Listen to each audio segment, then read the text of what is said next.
So it's very weird for an Eastern European like myself to get behind the concept of corporations doing political activism, of things like Starbucks getting their employers to learn about diversity and how to control their racist biases, and corporations like McDonald's making statements that they are behind this policy or that policy. It is very bewildering, right? Like here in my country, when you think of a corporation, it's something that sells a product, and they don't really get political. They don't get political because they don't want to get divisive. They don't want to get their customers to be put off from that particular product because they might have a political opinion or another. But in the United States, it does seem to be the norm, especially with multi-billion-dollar multinational corporations like Gucci, for example, who supported the March for Our Lives, right? So they weigh in on very divisive issues. Now, already I find this to be a problem in a way because if you're a right winger, for example, and you like the Second Amendment, right? And you disagree with the politics behind March for Our Lives, then when you pay money to buy a product from Gucci, you're actually supporting their political activism. So in a way, you're spending your own personal finances in order to help a company push a platform that you may personally politically disagree with. On the other hand, if you're a left-leaning person and you agree with the politics, then maybe you are inclined to buy like 10 or 20 shoes from Gucci. Maybe this is how it works, but in reality, I don't know. I don't know if Nike hiring Mr. Kaepernick actually helps them. I don't know if Gillette making that very divisive ad also helps them. It's up in the air. But at least so far, they just use their free speech in order to just voice political opinions. They weren't actually trying to hurt people. They weren't actually trying to influence people's livelihoods, if you will. Unless you are like an internet payment processor, and that's a conversation for another time. But now it seems that the banks, right, like the actual banks, and I say banks plural, I should just say Chase Bank, has decided to close down the bank accounts of 3 different people. And at first, when it happened to, I guess, the leader of the Proud Boys, Enrique Tarrio, a very white supremacist sounding name, when his account got closed, apparently he received a mail notification, right? And he went to the bank and asked, like, why did they close his account? And they did not answer. The lady at the bank said, well, I can't answer, but what I do know is that we can't do business with you, and you are going to be informed in the mail in regards to whether or not you did something wrong and how you can possibly appeal it, right? And at first I thought, well, maybe it's a coincidence that he is the leader of the Proud Boys. Maybe it's just the fact that he didn't pay his account on time. Maybe it's a problem of him gathering debt or something. But now we see 2 more people, right? We see the Army veteran, Joe Biggs. And we also see a lady by the name of Marcotta also receiving account terminations. Now, if I'm not mistaken, Marcotta, it was a host on Rebel Media. And she received this interesting letter, right? Which says you've received this letter as an account owner and should share the information with others on the account. It's also very interesting to point out that someone asked, well, what if you have a loan to the bank, right? Like if they refuse to do business with you, right? Like let's say you made a loan from them, like a student loan or something. If they don't want to do business with you, wouldn't having a loan help you with that? Because like they wouldn't want to close down business with someone that owes the money. Like, look, relax, chill out. They have a solution for it. So it says, even though we are closing your banking account or investment accounts, any Chase mortgage and or student loan or lease accounts you have with us will remain open. Please continue to make regular payment. Isn't that nice? Like, isn't that nice of them? I really like that.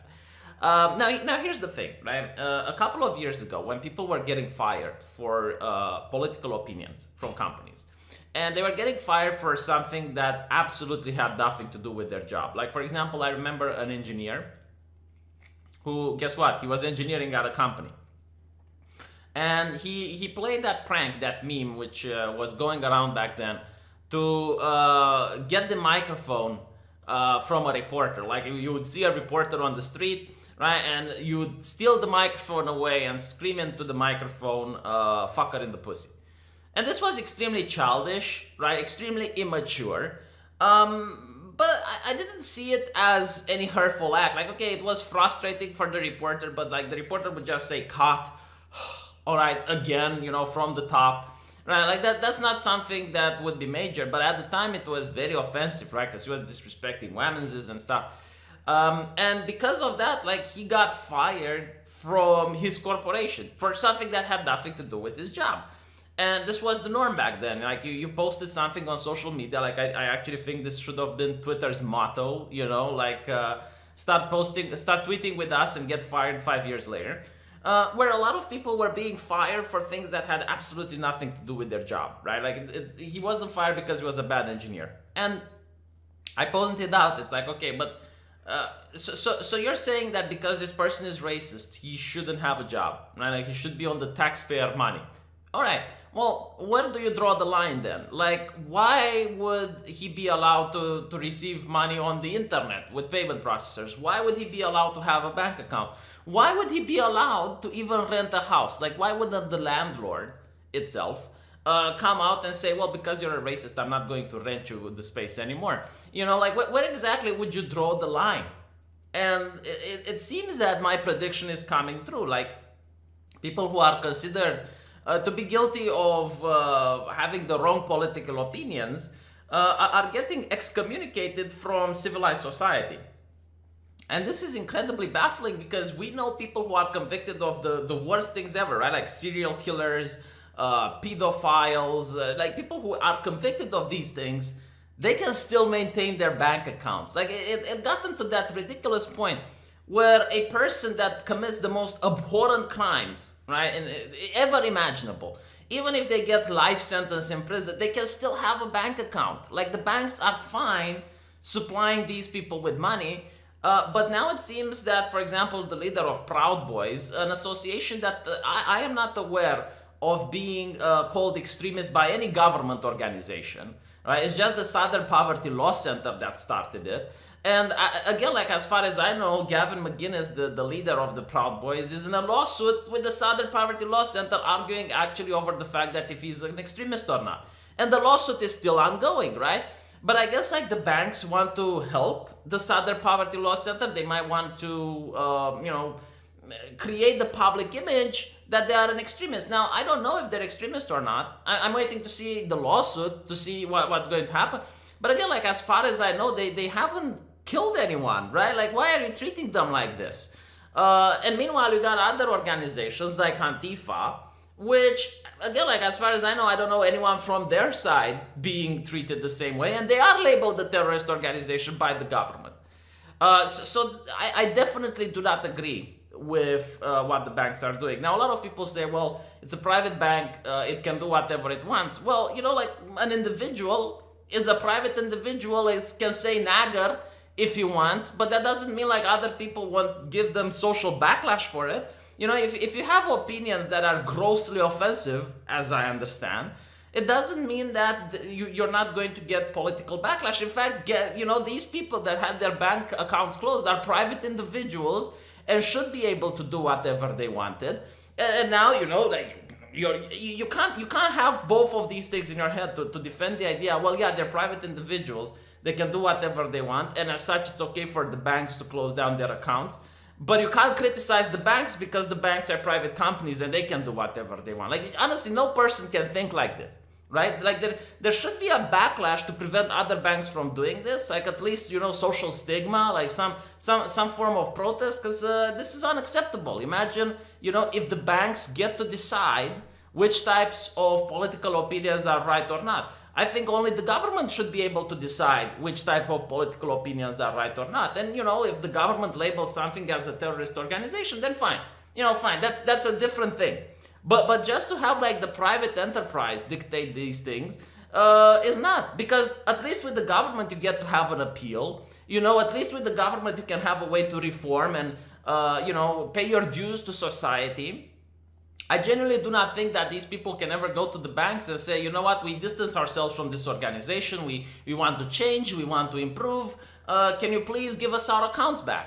I don't think that's possible. And you know what, even something more interesting, the whole functioning in a society, like imagine if all of the banks would close your account and then you want to find a job. The employer will say, right, well, I'm going to hire you. Can you please give me your bank account so I can wire you the funds for your wage? And you go, well, I don't have a bank account. Well, why not? Because it's hate speech. You know, like in the mind of the public, in the mind of the employer, they do think that banks are neutral. They don't think that banks are political activists. And because of that, he might actually think like, holy shit, you know what did this guy do? You know, like, did he plant a bomb or something, right? It is not something that most people agree with. And not to mention, like, these people didn't even get a fair trial. You know, they didn't get a fair hearing. Like, apparently their accounts were closed and they weren't even told why. And it's probably obvious why they weren't told why, because I think deep inside, the banks know that they did something wrong. Like, they know that they're going into uncharted waters. And here's the thing, right? Imagine if the electric company would have the same power. Imagine if the electric company could shut down the power to a bank because they disagree with what they did. You know, imagine Chase Bank deplatforming these people, and in response, the electric company shutting down electricity to all of the banks that are run by Chase. And they would say, well, you know what, we also disagree with your political opinion. I would be the first one to voice my concern over that. First of all, I don't think it's legal for them to do it because the electric company are utilities and they can't just cut the power to companies they disagree with. But it would be also bad for the economy, obviously. You know, like a lot of people who have money with Chase would then be in jeopardy because the Chase would not be able to run properly in our day and age without electricity. You know, 200 years ago, a bank could run just fine without electricity, but now they can't, you know? So it is really concerning. And I hope this doesn't take root, like this practice doesn't continue carrying on. Because imagine, like, if that's the case, well, a bank can just shut down the money trained for a presidential candidate. Like, what would stop them, really? You know, like Donald Trump wants to create his GoFundMe or Hillary Clinton or whomever, you know, and the bank says no. And they just cut down all their funds. Like, would that not be like a major infraction to a nation's democracy? I mean, if they can do it to these activists, right, because they don't like their politics or whatever, what would stop them to do it to someone that's a presidential candidate? I mean, maybe the public outrage would then actually be a thing, you know, and people would start doing bank runs and stuff, like going to the bank and pulling their actual money from it. You know, that might be something that would happen, but right now, they're just trying to see how the public reacts, I guess. Like, they just want to see how the public opinion is. And I think a lot of other banks are definitely looking into how the public opinion is formed around this. I wouldn't even be surprised if they have a few people scouring the internet for videos like people like myself to see, you know, what people genuinely think about this whole situation. Yeah, no, it's very concerning. All right, there's nothing good that can come out of it. And what's more interesting is the conversation. Sorry, the statement that what's his name from the Proud Boys, Enrique Tarrio, had to say. So Enrique Tarrio apparently got banned from Facebook, Twitter, Instagram, Airbnb. Why would you get banned from Airbnb of all things? You know, like, this is at one point it has to just become virtue signaling, right? Like, okay, so you can't find a place to rent. First Data, Square, Stripe, and PayPal, right? Now, this is his statement. My political views pretty much mirror those of President Donald Trump, according to him. But the media and groups like Southern Poverty Law Center smear me, trying to tie me to an Afro-Cuban to ideologies that would force me out of my own country if they were into effect. It's completely asinine and based completely outside of reality. How am I supposed to get food to feed my family? And I think this is the actual point. Are taking directions taking the directions of the governor of Virginia and trying to abort me 34 years after birth, says Mr. Tarrio. They are essentially denying my existence and trying to force me into a homelessness and ultimately death. He then asks for the United States president to step in because otherwise he will lose in 2020, according to Mr. Tarrio. Now here's the thing, right? I genuinely did not follow what the Proud Boys did. I honestly do not know, either than the fact that they got into some altercations with Antifa, I do not know what crimes they have committed. But all I know is that the Southern Poverty Law Center was taken down from the FBI database because the FBI stopped finding the Southern Poverty Law Center as being trustworthy. There's even a joke going around on the internet that the Southern Poverty Law Center is not is very similar to the Holy Roman Empire. In the idea that none of the words actually mean what they say, because the Holy Roman Empire wasn't holy, wasn't Roman, and wasn't an empire. The Southern Poverty Law Center hates Southerners. It's not poor because it gets hundreds of millions of dollars in donations. It's got nothing to do with the law because it gets plenty of lawsuits.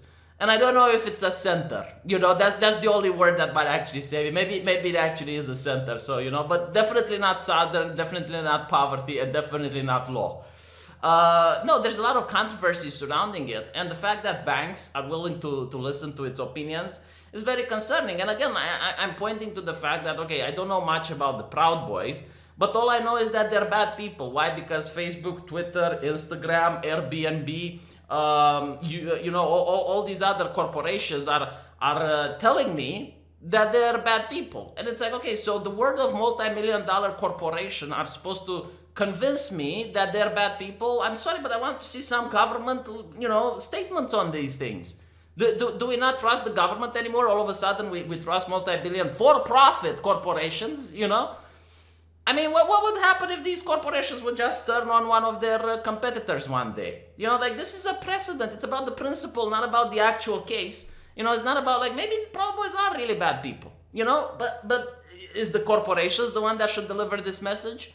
And in this particular manner? Again, there's people who commit all sorts of crimes and they get locked up for, pedophilia or all these disgusting things, and none of these corporations ban them. I don't think if you're a convicted pedophile, you get your Facebook account taken away. Yeah, just food for thought. Also, it creates this aura of dread, right? Doesn't it? It makes people afraid to talk about it. It makes you think, okay, so if I'm raising awareness of this issue, will I be the one that's getting the platform? Will I be the one that's getting Alex Jones? It's a serious question that does offer some legitimate concern. But I do think that talking with the public and sharing my opinion is why you guys support me. And I thank you for doing so. Let me know what you think in the comment sections, and I'll see you all tomorrow on my live stream channel.